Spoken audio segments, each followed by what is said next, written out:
ছাত্র প্রতিনিধি হিসেবে আমরা যাদেরকে ক্ষমতায় বসিয়েছি, যাদেরকে আমরা উপদেষ্টা বানিয়েছি, আমাদের প্রত্যাশা ছিল তারা আমাদের এই শহীদদের আকাঙ্ক্ষাকে লালন করে এই নতুন বাংলাদেশ বিনির্মাণ করবে।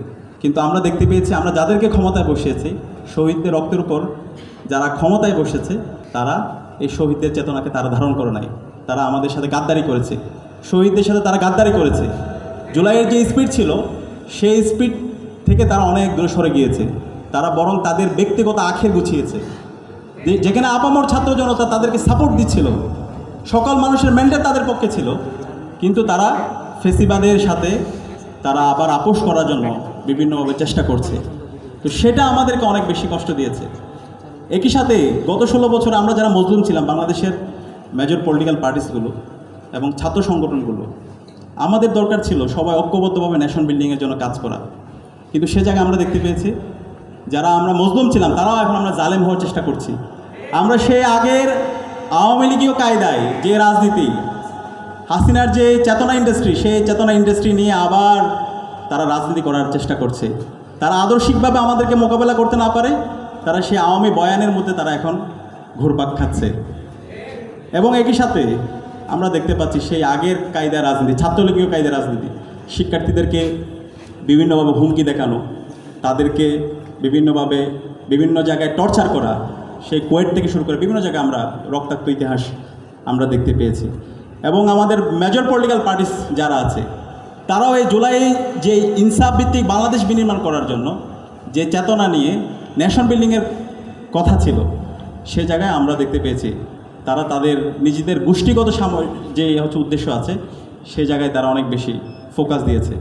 তো যে কারণে এই যে সকল অংশীজনদের মধ্যে বিভাজন।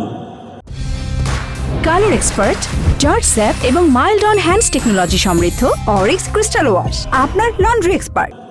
জুলাইয়ের চেতনাকে ধারণ না করা, ঐক্যবদ্ধভাবে ন্যাশন বিল্ডিংয়ের জন্য কাজ না করা এবং ইন্টারিম গভর্নমেন্টের জুলাইয়ের চেতনাকে ধারণ না করা, এই সব মিলিয়ে আজকে 1 বছর পরে আমরা যে জুলাইয়ের আমাদের যে আকাঙ্ক্ষা, সেই আকাঙ্ক্ষা আলোকে যদি আমরা পর্যালোচনা করি, সেই পর্যালোচনা এবং আজকের অবস্থা অনেক অনেক ফারাক।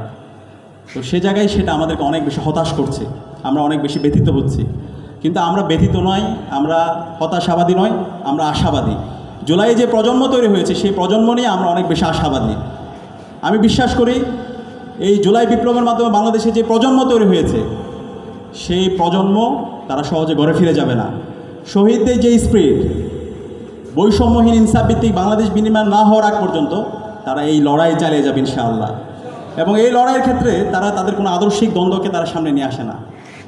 কে শিবির, কে ছাত্রদল, কে বামপন্থী, এই বিষয়গুলো তারা দেখে না, বরং তারা দেশের প্রশ্নকে সবার আগে দেখে, তারা বাংলাদেশ প্রশ্নকে সবার আগে দেখে। তো এই প্রজন্ম যতদিন বেঁচে থাকবে, এই প্রজন্ম বেঁচে থাকতে কেউ যদি এই জুলাইয়ের সাথে গাদ্দারি করতে চায়, জুলাইকে নিয়ে ব্যবসা করতে চায়, তাহলে যারা এই কাজটা করবে তাদের কঠিন পরিণতি সামনে অপেক্ষা করছে। বাংলাদেশে হাসিনা এবং তার দোসরদের যে পরিণতি হয়েছিল তার চাইতে খারাপ পরিণতি তাদের হবে। সেখানে আমি সবাইকে অনুরোধ করব, সকল পক্ষকে অনুরোধ করব, জুলাইয়ের যে আকাঙ্ক্ষা, জুলাইয়ের যে স্পিড, সেই স্পিডকে ধারণ করুন। আমাদের যদি ভাবনা বলি, আমাদের ভাবনা হচ্ছে, প্রথম ভাবনা আমাদের শহীদরা যে জন্য জীবন দিয়েছে, আমাদের এই শহীদদের যদি আমরা দেখি, তারা এই বাংলাদেশে কোনো বৈষম্য দেখতে চায় না।